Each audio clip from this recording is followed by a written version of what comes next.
یہ ستمبر 1982 کی بات ہے۔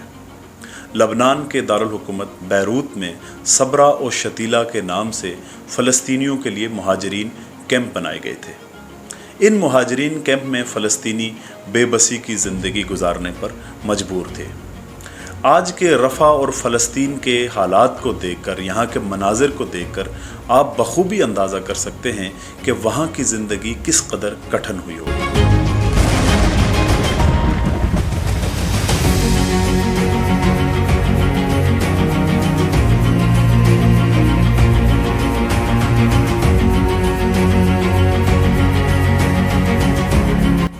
وہ بچے کہ جن کی ابھی باغوں میں اچھلنے کودنے کی، تتلیوں کے پیچھے بھاگنے کی عمر تھی، ان کے ہاتھ کسی امداد کے منتظر تھے۔ فلسطینی بے سر و سامانی کی زندگی گزار رہے تھے کہ اسی اثناء میں ان پر ایک قیامت برپا ہو جاتی ہے۔ غاصب صہیونی حکومت نے لبنان کی الکتائب جماعت کے ساتھ مل کر اور اپنے ایک سابق وزیر جنگ کی سرکردگی میں ان مہاجرین کیمپس میں مسلمانوں کے قتل عام کا پروگرام شروع کر دیا تھا۔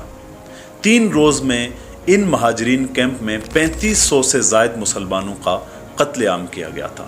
یہ انسانیت سوز مناظر تھے اور اس قتل عام میں کئی ایک شیرخور بچے بھی موجود تھے اور بہت ساری مسلمان خواتین کی عصمت دری بھی کی گئی تھی۔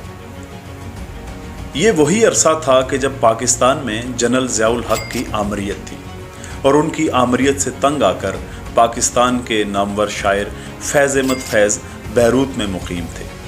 بیروت میں قیام کے دوران مسلمانوں اور فلسطینیوں کے اس ذبح حالی پر وہ خون کے آنسو روتے تھے۔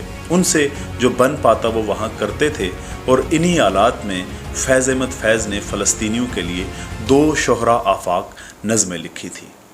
ان میں سے ایک نظم کہ جسے فلسطینی بچے کی لوری کے نام سے موسوم کیا جاتا ہے، وہ ہم آپ کی نظر کرتے ہیں۔ مت رو بچے، مت رو بچے، رو رو کے ابھی تیری امی کی آنکھ لگی ہے۔ مت رو بچے، تیرے ابا نے ابھی اپنے غم سے رخصت لی ہے۔ مت رو بچے، تیرا بھائی اپنے خواب کی تتلی پیچھے دور کہیں پردیس گیا ہے۔ مت رو بچے، تیری باجی کا ڈولا کہیں پردیس گیا ہے۔